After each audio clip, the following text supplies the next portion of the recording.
In a city, an electric scooter is the ultimate cheat code.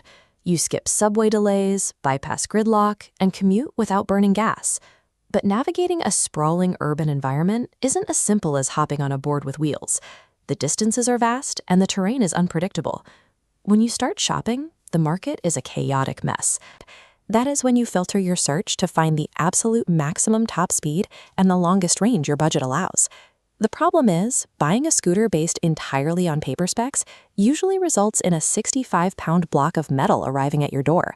Good luck dragging that up 3 flights of apartment stairs or cramming it onto a crowded commuter train. The physics of these machines force a zero-sum game. You have to balance portability, performance, and practicality. Increasing one directly punishes another. You don't need the scooter with the best specs.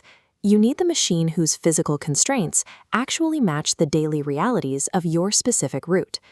Your commute is likely a mix of smooth bike lanes, cracked pavement, and coastal hills.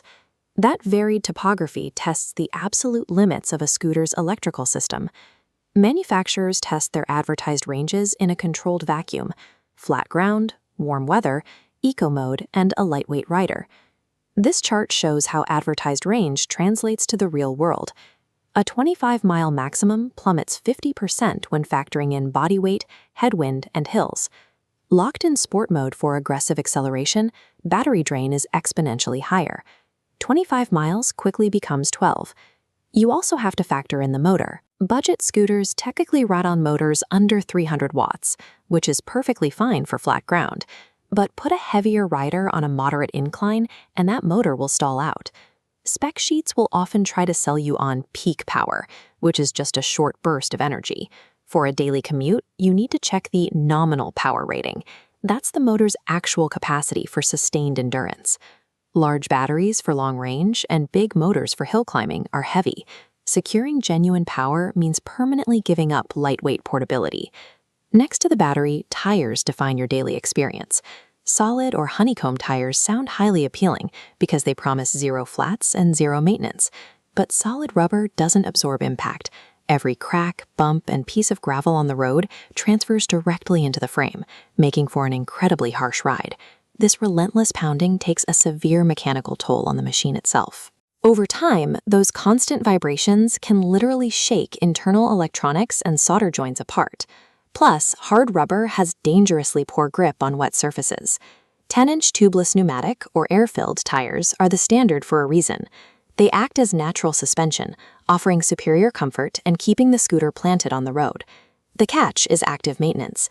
You have to check your tire pressure weekly and apply a sealant to prevent pinch flats from ruining your commute. You trade the convenience of never pumping a tire for the absolute necessity of road safety and structural longevity. Long-term ownership also carries hidden costs. The lithium-ion battery pack is the single most expensive component on the entire deck.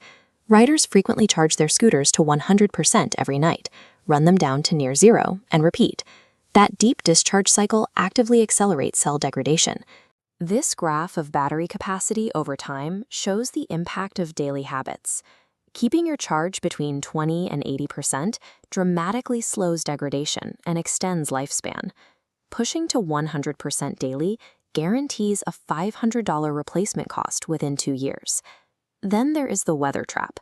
A basic IPX4 rating means the scooter is protected from light splashes.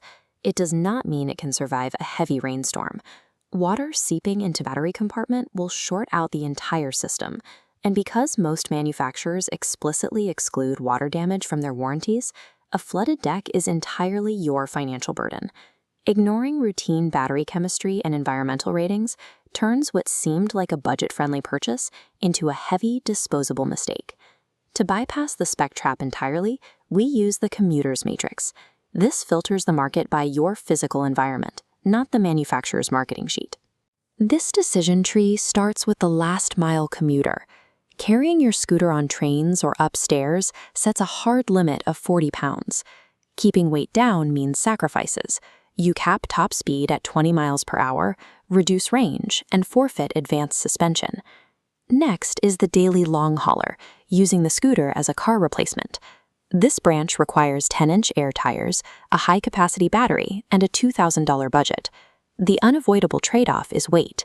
a 50-pound machine that's practically impossible to carry. Finally, the hyper-local rider, wanting cheap mobility without the hassle of registration. This non-RTO path strictly limits you by law to a 250-watt motor and a top speed of 25 kilometers per hour. There is no universally perfect scooter. If you want a ride you won't regret, you have to buy strictly for the physical commute you face today, rather than the idealized spec sheet you want tomorrow.